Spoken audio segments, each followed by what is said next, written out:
a work session. Now that you guys have had a chance to see all the correspondence that came in St. Paul, the letters, there's not going to be any decisions that are made at the work session. It's not on the agenda tonight. I believe the park board tomorrow night is going to have a work session specifically about this to discuss their aspect of it that affects the park space.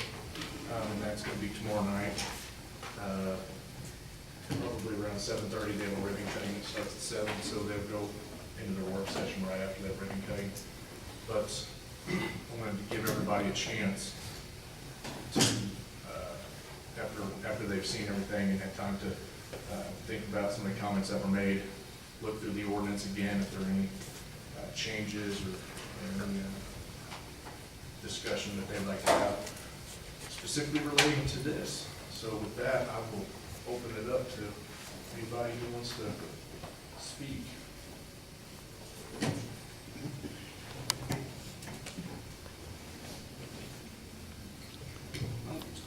I will lead off. I'm not inclined to think that the board needs to do anything with the smoking ordinance. I don't think it's our place to tell private businesses what they can and can't do inside of their business of something that is not against the law. It's not against the law to smoke. And I'm basically not willing to want to do anything with this, and just to let it pass, let it go by us. That's my opinion. I would strongly echo that. I would also be in favor of letting it slide by.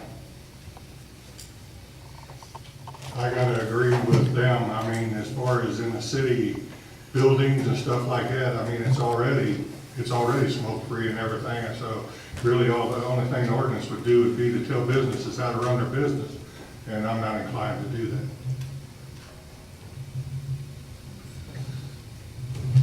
So I personally think that as an elected official, we have the duty to look out for our citizens in the city, and especially our youth that have no option of voting and that kind of stuff. So I actually think that the smoking ordinance is a good thing.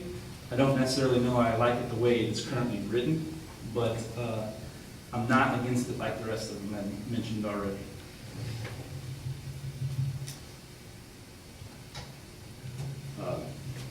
Excuse me. Gentlemen, I don't echo a closed book on this ordinance at all. I agree. We do have the right to protect our citizens. And the young people are at risk from cigarette smoke. What troubled me was in the readings, we had some allegations made about a relative of the Lafayette County health nurse throwing this out as a senior project. And I think whoever made that assertion ought to do a little more research. I think that was a terrible thing to assert. What is wrong with encouraging our young people to come forward with an idea like this? To just, the temerity of us just saying, oh, we're not gonna even consider it. What does that tell those young people? I don't think in the form that it now exists in, that it's a workable instrument. But I think trimmed down, perhaps exempting the pool halls, taverns. You know, if people make a choice to go and subject themselves to cigarette smoke, then I can understand exempting a business like that. But in a restaurant, other areas where families go, I think we have not only the right, think we have the authority and the right, but there's just something about the protection of our citizens, and once again, especially our younger citizens, it's just not right to close the door on this instrument right now.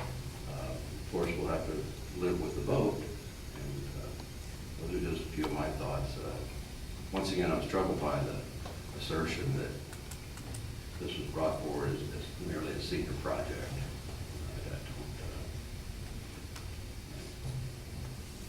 I think we should have had better research. Thank you, Mr. Mayor.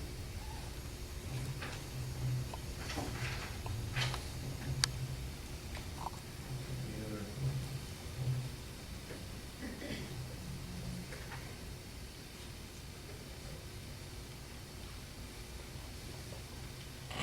Well, I'll just kind of throw out my 2 cents in. I guess,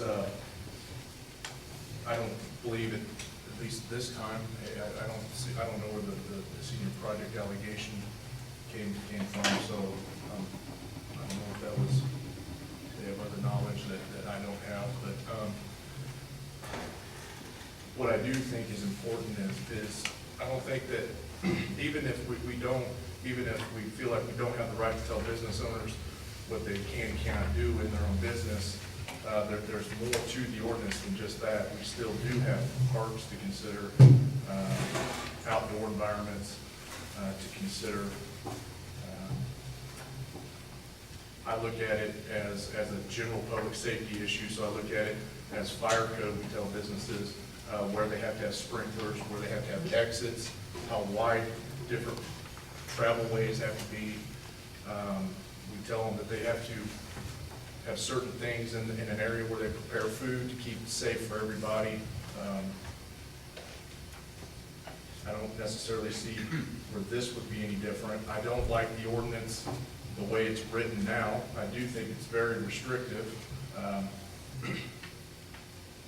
I think that there are things that we can do to tailor it to the needs of Odessa, but I think to just completely dismiss it and not do anything with it shows a little bit of disregard on our part. Again, I think there can be changes to be made to it. One of the things that I noticed from the hearing was that when everybody who spoke, even the ones who generally opposed it, still had a connotation of necessarily, we don't think that it's a bad thing, but we just don't want it to affect our business. And that primarily came from 2 businesses. That's the way I recall it, that they weren't necessarily opposed to some sort of no smoking ordinance, but to protect their businesses, whether it was a pool hall or bar or whatever. One of the things that I did here that was kind of concerning was I think about, again, the kids who are taken into a place where they do smoke and there is drinking, and they don't have a choice. They have to stay there. You can't send your 3-year-old to the non-smoking section. And they don't have a voice. They can't stand up and say, I don't want to come in here or anything like that. They don't know any better. So I do think about those people. Anyway, I'll just leave it at that for now.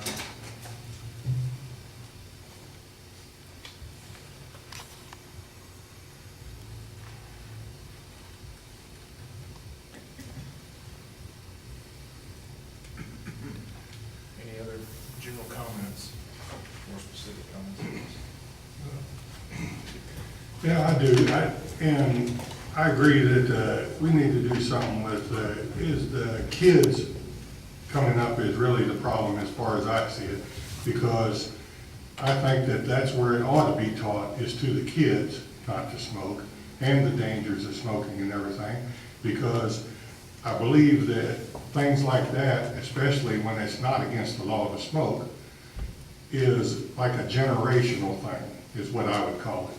You know, the people that smoked for 20, 30, 40, 50, 60 years or whatever, they know the hazards of smoking and everything, and they're gonna continue to do it, because that's what they've done.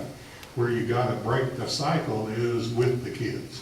So anything that we can teach, or anything that the kids do at the school, or anything like that, then I believe that's where it needs to start, because you're not gonna change the mind of the older generation, and I don't think that we should penalize them also. It's just like if you go in a restaurant, don't go in it if you don't want, if you don't like the smoke. I mean, if you don't like the food there, you don't go in it. So, I mean, to me, it's pretty much the same thing. So, that's what I can say.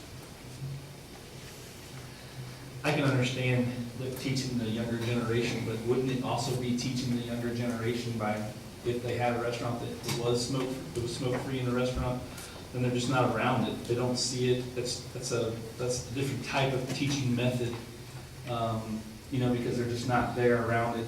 If they're going into public places where it's not happening, you know, it's kind of behind the scenes teaching of those kids that, you know, we don't do it here, we don't do it here, you know, and then it's not in the city, other than at a bar or pool hall or tavern, where they're not gonna be going until they are older. The chances of them seeing that smoke or seeing adults smoking is reduced, which the hope is helps reduce those kids from smoking. That's a way of teaching. I mean, that's the way I see it. I'm not saying it's right or wrong, I'm just voicing my opinion. So.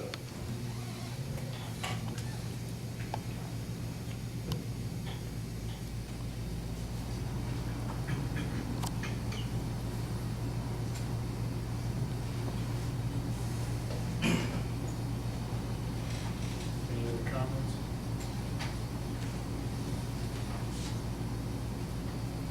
I think, again, one of the distinguishing things for me is a public place versus a place that is open to the public. I think those are different. A public place is somewhere where I may be required to go, I may be required to go to school, I may be required to go into a city building to pay my taxes, to pay my utility bill, to do things. But things where I have a choice of whether I go there or not, I just have a problem with telling those places what they have to do.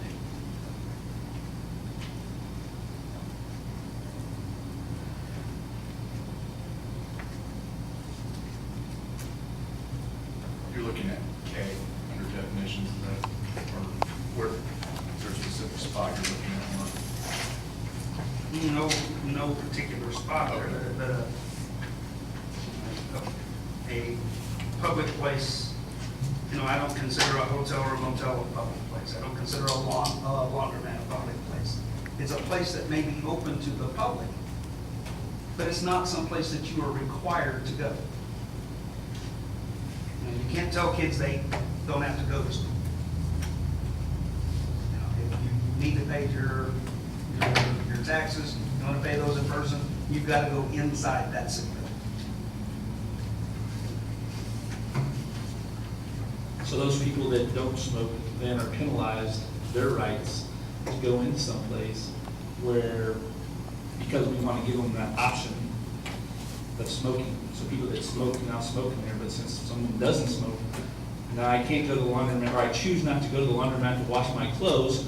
I can't afford a washer and dryer, but I can't go to the laundromat now because it's smoking in there and my kid has asthma. So their right is now, that's just it. We can't wash our clothes at the laundromat. Or we can't enjoy an evening out, a dinner. We can't travel to another city. So we're gonna take that person's right that chooses not to smoke and say, but because we're gonna allow them to have smoking, we don't care about your right. I mean, that's what I see. I think it works both sides of that though, because then if we're doing this, we're telling that business, you don't have the right to allow smokers. They can always go outside. They can always go outside. So All they we have to do is revamp this. But we know it's a health concern. You're right. Maybe you are right about that, but it's still a health concern. Everybody knows it's a health concern for secondhand smoke. but yet we're still going to allow them to have that option to penalize everybody else if they choose that. I mean, that's where I look at it. Okay. I mean, I see it, I see your points, but I just don't see how we can penalize others because they choose to be more healthy. You know, or choose not to be around secondhand smoking. They don't get that option to go to any restaurant in this town, or, you know, the laundromat, or wherever it is, unless we, as elected officials, are able to do something to help them. Because we know that there's restaurant owners in this town that said, I would love to have non-smoking, but I don't want to enforce it because I don't want to be the bad guy. They don't want to be the bad person to their patrons or whatever they come in. They want us to be that person. And if that's our right to do that, to protect other citizens or other, you know, people within this community, you know, I firmly believe that's what we should do. That's why we're elected. They elected us to make decisions for them based on election. You look through these notes that came in, granted, there are some from out of town. There are a lot that are for the smoking. There are a lot of people that I've talked to that are for it. There are some that are against it.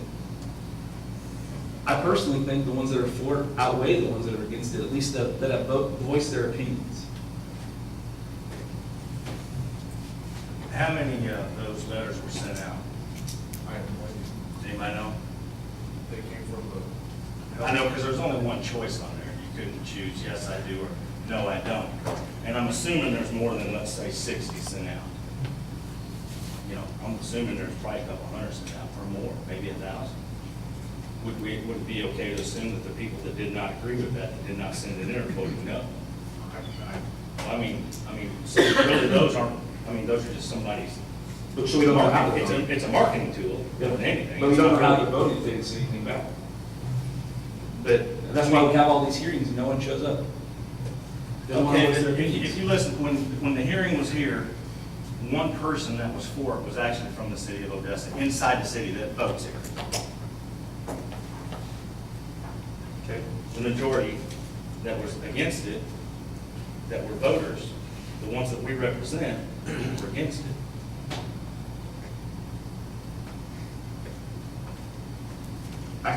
I can see that side of it, yes, but, I mean, I've I've got 2 young kids, and I'll tell you right now, that I would definitely enjoy the restaurants a lot more in the city if they were non-smoking. But right now, because my family can't afford it, we travel out of the city. We go into Blue Springs, so we can go there where we can have a nice place where it isn't smoking. Occasionally, we are at the Mexican restaurant here in town, out by the Aldermen, because they have the non-smoking area, which is actually fairly segregated. If you come in the back entrance, it's okay. But otherwise, we don't patron here at any of the sit-down restaurants. Very, very rare because of it. You know? And it's my kids have that choice because I have given them that opportunity. And they will tell you, when they go into one here, they're like, I don't like eating here because of that. But not every kid is fortunate enough for their parents to be able to travel like that and spend that extra money to go somewhere else. Mine are, but not everyone in this town is. So we gotta think about those kids. Not to say that 10 years down the road, my kids won't be smoking. I have no idea. Hope not, but they'll be their own person when they turn 18 years old. And they make their own choices. So. And I think and I believe that's what Steve Wright was talking about there.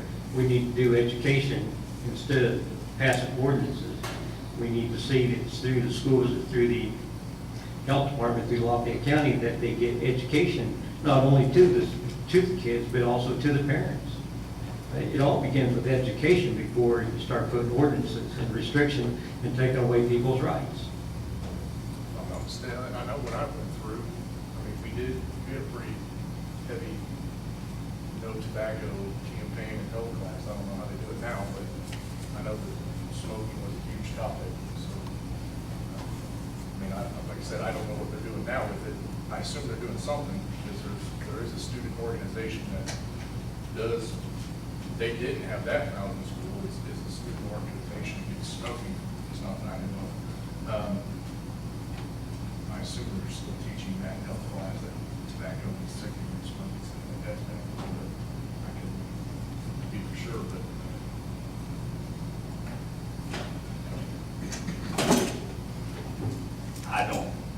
I don't think this is something 6 people should decide for the mass. I know it costs more money to have an election. Have it on a ballot. I don't think 6 people should make this decision.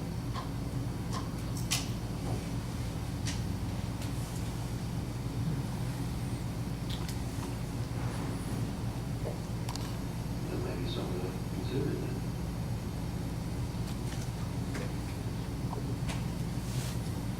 Put it to a vote.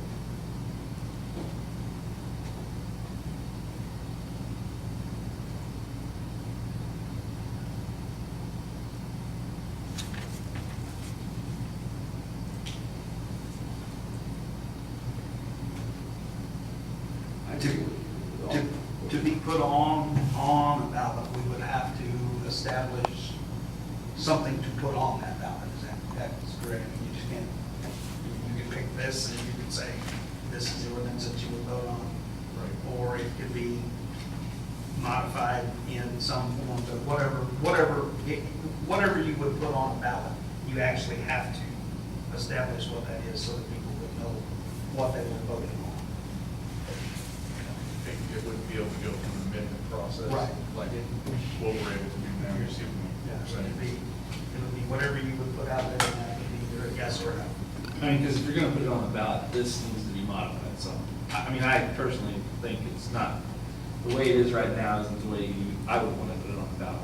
Right. Because there are some exceptions, and I think there are some exceptions to the rules as you start to get, you know, you listen to the ones at the hearing, those bars and taverns and pool halls and stuff, those are of age folks. So to restrict those folks, you know, that's different. Everybody that goes in there is of age. They can vote. They are of 21 years old. You know, they know, they're not the children, so. Is there, how many places in town where you have to be a certain age to go in? Is there one, or is there 2, or is it just 1? Or is it more, I guess? Anybody know? I don't know. I don't know. I don't know of any of that you can't go in the door. I was thinking Rick says you have at least be 18. Or accompanied by a parent, or accompanied by an adult. Oh, okay. And I think they're all allowed, you're allowed as a minor, as long as you're accompanied.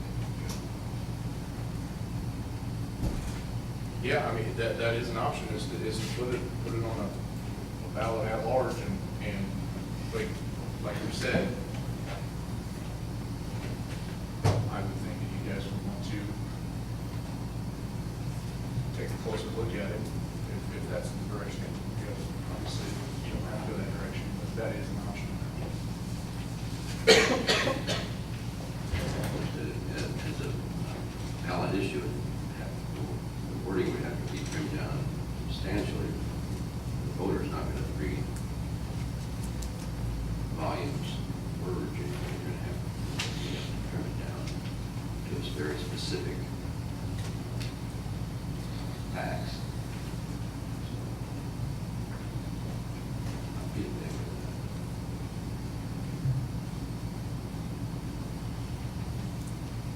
I mean, me personally, I don't think it needs to go to a vote of the people. I think that that's something that we're elected to do. I think that we can, I think that's something, whether it's for or against, that's something that this board can decide. And I don't think the city, it's something the city should spend $4,000 to put on a ballot. But it is an option. And I think that part of this process too, with the public hearing and everything like that, the public hearing, the cards, the general invitation to send in correspondence, with social media and different things like that, you know, people right now have had the ability to basically make their opinions, you know, and get their voices heard. So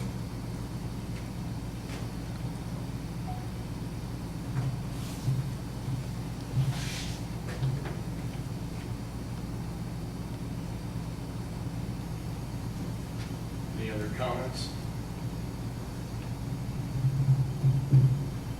I would like to, like I said, the park board will be discussing this tomorrow night, and I know that I mentioned it to the Economic Development Chairman, Doug Turnbow, as far as I left it up to him whether or not his group would discuss it. I have no idea where they're at. I haven't talked to him since, so I don't know if that's something that he's discussed. But I would like to get their feedback, and I'm assuming the park board will put together some sort of formalized statement, and we can bring that back and present that to you, to the board as well, consider, and then we can decide at that point what we want to do, what the board wants to do moving forward with it. We can bring it up for first reading again. You go through the amendment process if you want.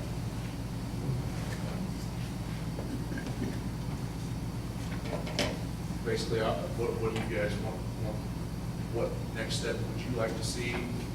If you want to see one, if you don't, if your feelings have changed or anything, then we'll go from there.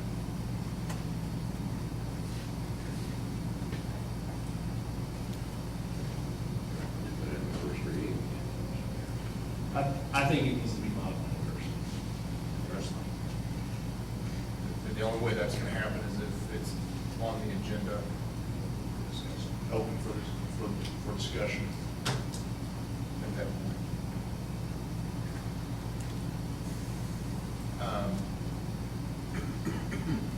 We want to keep this moving forward. I'm not really sure what we have on our next agenda, but I assume something like this will take a little bit of time to get through as far as the amendment process goes.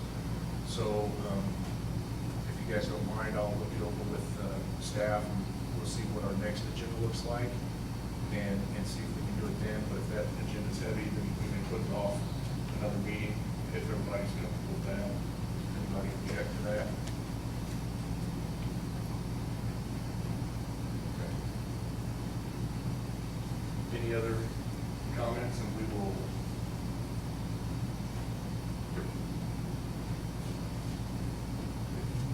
Okay. I'll take a motion to adjourn the work session. I'll make a motion, we adjourn work session. I'll second. All in favor?